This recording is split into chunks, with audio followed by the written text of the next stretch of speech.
pleasure of sitting and chatting with one of the most renowned people in the Silicon Valley ecosystem. Asha Jadeja Motwani is a name to reckon with. She is an accomplished investor, a highly sought after mentor, a great influencer not just in Silicon Valley but around the world. And most importantly, she encourages, empowers, and influences a lot of young emerging entrepreneurs from around the world to make a difference in their communities and beyond the boundaries of their countries. Asha, it's such a pleasure to welcome you. Thank you, Mateen. Thank you.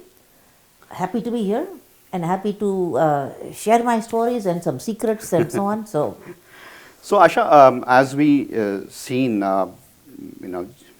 people that came with you and the generation before you, we all come from upper middle class backgrounds from India, enormous focus on education because that was our way out to success. Right. And after achieving those educational credentials in India, we come here mostly for masters and PhDs. And that's a generation, I think, who struggled very hard. So once you come here, you go to good schools, including Stanford and Berkeley, you graduate, find a good job, and then luck strikes and you become good entrepreneurs. Right. Twice, thrice, and serial entrepreneurs sometimes. Yeah. And then you learn the trade and you become investors. And then you bring the other folks who are coming after you to train them to become good entrepreneurs and make an impact in the world.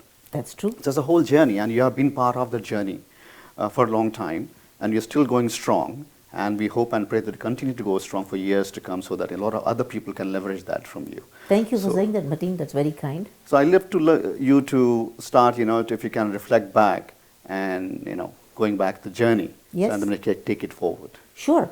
So basically, I came here as a student, as a grad student, and I studied urban planning, a little bit of civil engineering, and that was at UC Berkeley. And then I went to Stanford for my PhD in political science. Why political science? Because Stanford didn't have urban planning. So I had to patch together something. And since I was married to Rajiv Motwani, who taught computer science at Stanford, I also kind of got into the flow of computer sciencey stuff, like what's happening in CS. And at that time, we were both lucky to be in the Bay Area at the time that the internet was born. So thankfully for us, we were at Stanford when the internet was being born, and we got a chance to be part of that whole milieu of people. And some of the best minds, right? Because at Stanford, it's there's already been something that has been at the forefront in the tech world. So a lot of interesting companies came out, even from Rajiv's own group and from his own students. One company that came out was Gigabit, which was a music search engine company, and both Rajiv and I got involved in that company from the get-go. We invested a little bit of our personal funds, in fact, most of our personal funds. And what was really interesting in that is that journey actually gave us complete exposure to what is venture capital. What is VC? Like, is this something that, we had never heard of before, and just like everybody else actually. So we really got, exposed to the venture world, and through people like Vinod Khosla and all, we learned about actually Kleiner Perkins got involved in Gigabit. So venture capital was something that we learned from really some of the best people. And after Gigabit, which did not make it actually, I think what the lesson that we learned from that is that just because you have a venture capitalist coming in from a big firm, that's not as important as a venture capitalist who has had a track record and who is astute in knowing what's going to work, right? So I think that's where we lucked out also. And then, of course, there was Google that came out from, Rajiv and his two students, Larry and Sergey. So that was initially a paper, and then it became, Backrub, and then it became Google, and the rest is history. And Rajiv stayed involved with Google from, day one to his, till the end. And Google is still very much part of our family. I mean, it's just, first 400-500 people were very close to both of us, and so you got to know them well.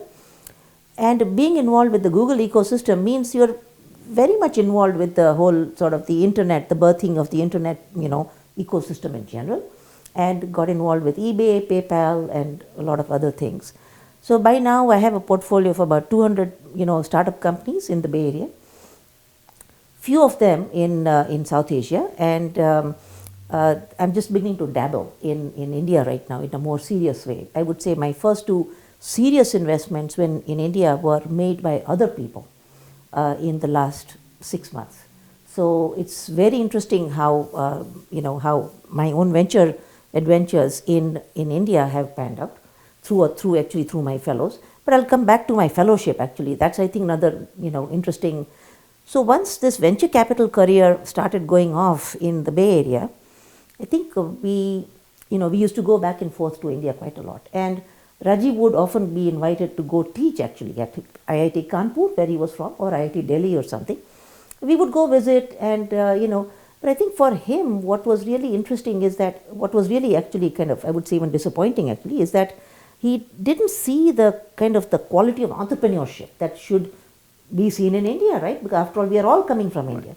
So, yeah, entrepreneurship, the mindset क्यों नहीं था, that is something that bothered both of us, and we were looking to understand why is it that this disruptive thinking is not going on there. Why is it that once you leave the shores of India, you come here and then you think differently? Why not in India?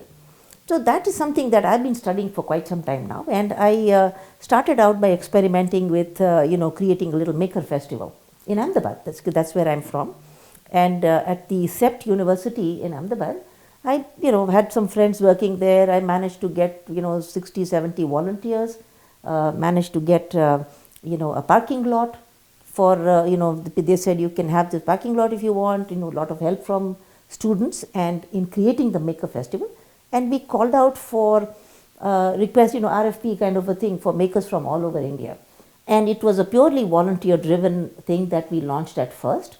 Very kind of, very, I would say, ragtag in the beginning, nothing much to it, except that it brought together a community of makers from all over India, which just blew my mind. I was like, how is this that these people are just sitting there in the garage, tinkering away, creating enormously important stuff? And if this was in the US, I mean, they would be really minting money, actually. So how is it that, how do you enable these companies, the little, even some little projects actually, to really, start, creating a sort of a livelihood scenario out of that? So uske liye we started creating the fellowship then.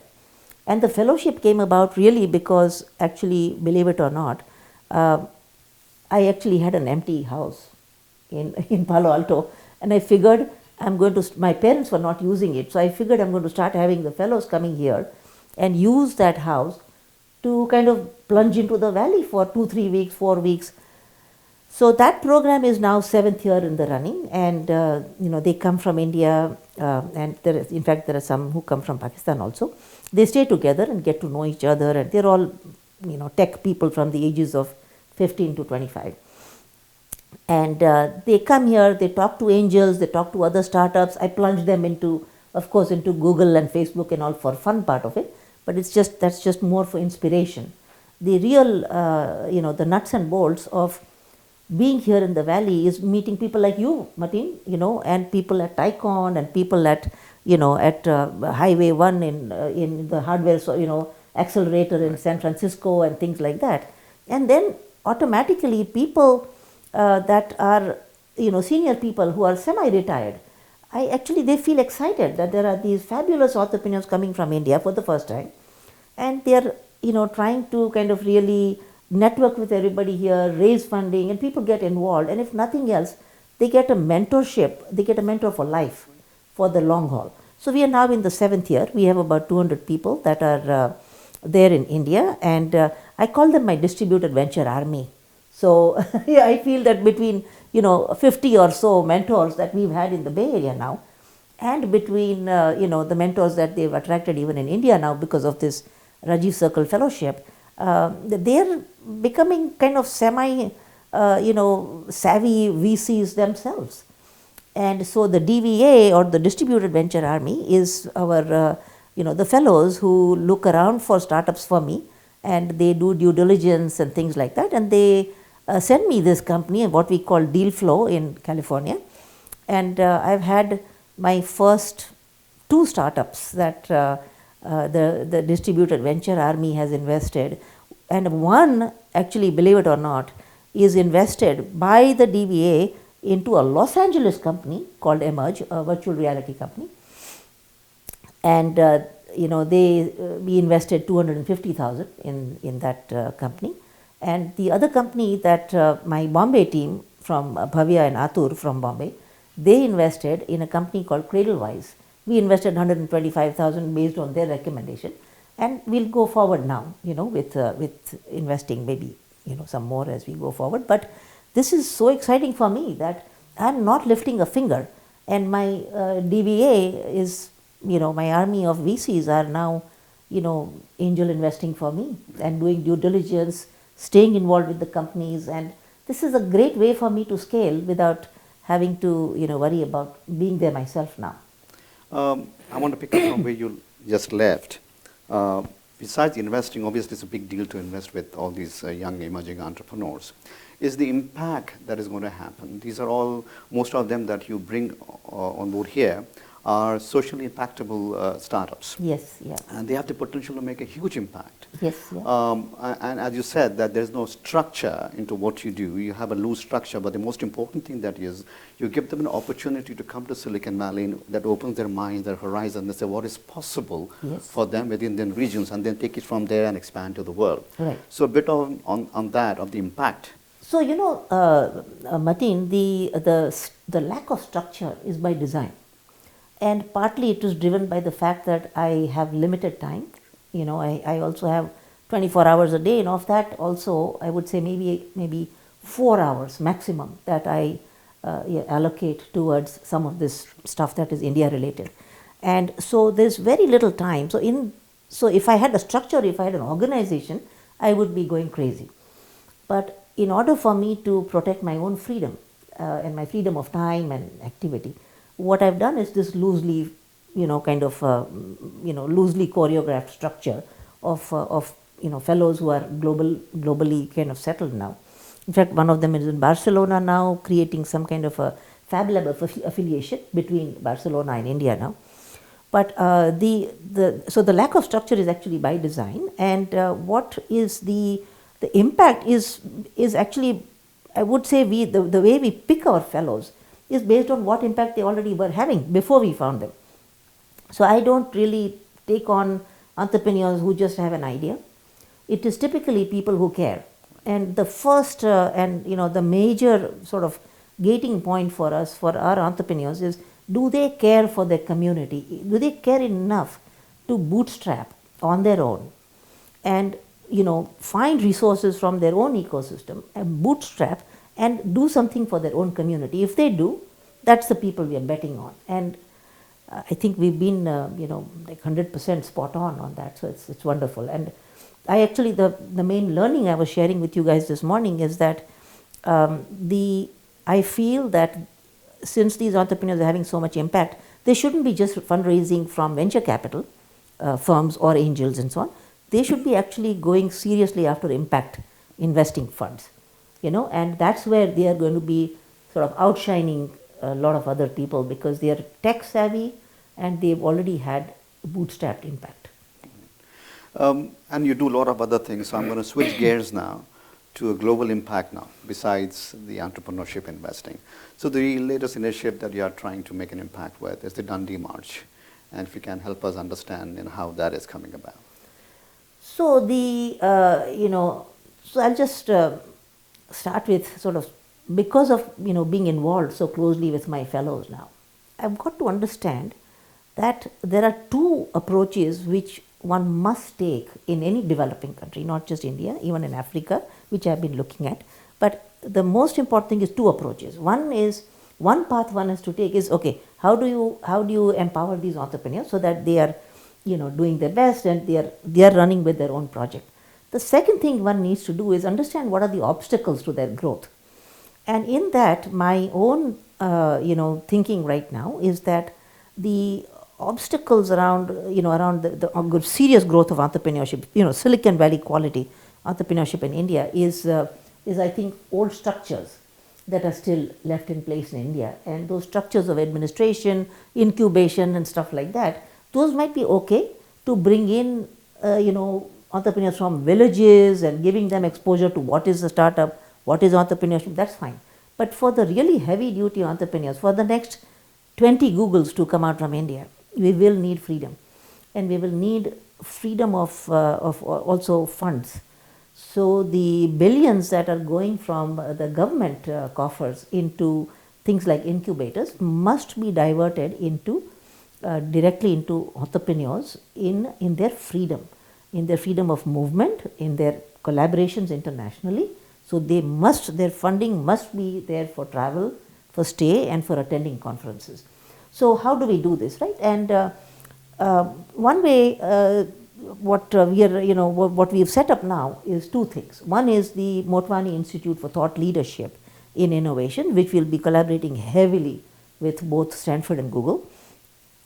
But that MITLI is basically set up to bring in policymakers from India, those who are already meaning well, they are doing good work, but they are still not exposed to the real, the sort of the real nuts and bolts of what it means to create that enterprising mindset, to really create the next 20 Googles from out of India.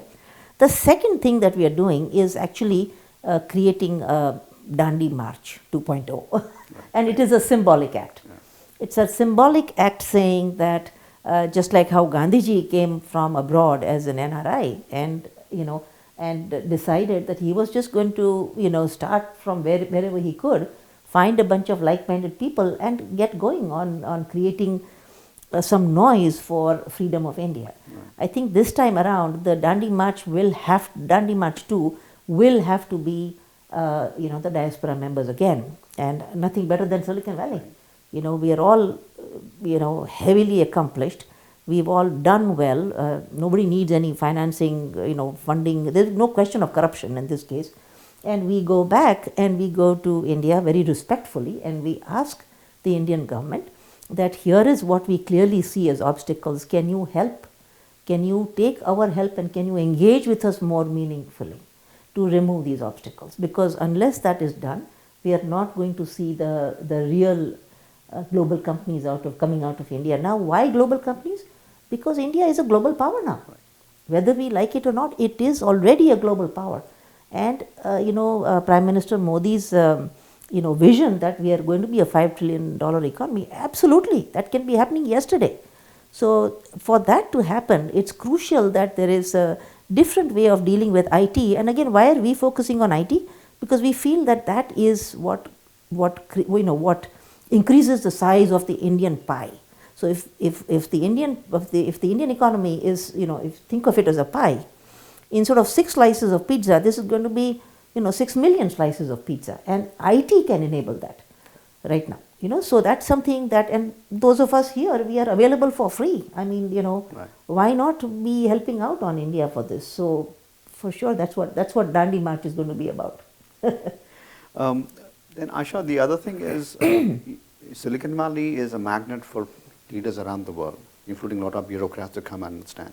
So I think when you talked about policy influence, I think it's important not just for India, but across the world, Yeah. especially the developing economies, that they have been groomed in a very different environment where, the empowerment was very limited for the other people. It was all about themselves, a very high-handed attitude. And that is changing because people like you and others go and try to advocate that. Right. It is in their interest and the interest of the nations that they Right. represent to Right. open that. So I know you have been talking a lot about this, not influence other people.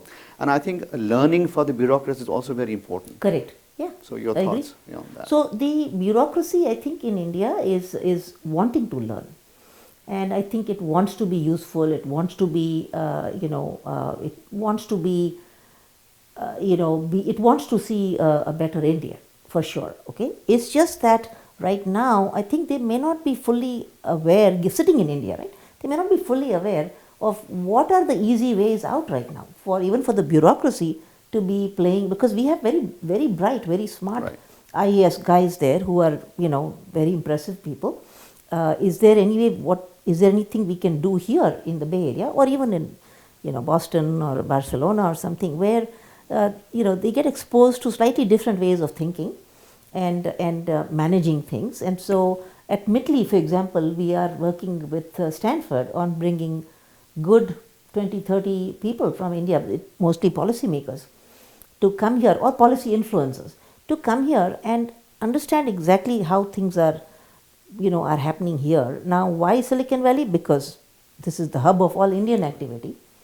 Apart from the fact that it's the valley, which is, it's the engine of the whole planet, but the fact that it has got such a crucial DNA of Indians here, expat Indians, immigrant Indians, it has to be something that has to be leveraged in India. I think you're absolutely right, because I myself connect with a lot of policymakers that come from different states of India, and I go out with them, introduce them to the companies, and I see the yearning, like you said, is there in them, just don't know how to do that. Exactly. So I think that's where experts like you should be coming into play and then doing this. Yeah. So at one side you have the entrepreneurs and the ecosystem at the grassroots level. They have the funding from the other side. The influencing comes from the right way. Then I think it'll good mix of things for India to go to the next, like as you said, $5 trillion economy, and I think nobody can stop that. It's $5 trillion is yesterday. India is going to be good 7-8 trillion, in a few weeks, in a few months, if things open up truly, And we have to make sure that we remove the fear factor. Why there should be no fear right now as to opening up India to the global economy. So, and it's very doable. We just need to convince the right people, and it will happen. I want to conclude with one last question, and this is also very important. That's where you play a very important role, is you bring different nationalities, different people under your umbrella, so they can work together. It opens their eyes. I think economic empowerment takes care of everything else. If you show them that opportunity, then all the cultural barriers kind of on the back burner. Right. So you have a great experience of that. I mean, people come, especially some people come for the first time. Correct. And they haven't met the other people. Right. And they feel that, at the human level, we're all the same. We have same feelings, same emotions, same opportunities. Yeah. So your parting thoughts on that? No, I think that, I just think that the more people, this is a global world right now, right? Everybody is traveling and visiting other countries and recognizing that there is 99% we are the same. Okay, maybe different language or this and that, but human aspirations are the same. And to be able to go travel a little bit, be with different kind of people, is such a growth experience that this should be natural now. And those of us who are enabling that, we are lucky to be able to do so. But hopefully more and more people will do this, Mateen, to just have more young entrepreneurs globally actually traveling and meeting each other. Because the technology is not important. Transfer of technology should be for the cause of humanity, for a better living standard, for health and the whole 9 yards. Okay. Always a pleasure. Thank you so much, Asha. Thank you. An awesome job. Thank you.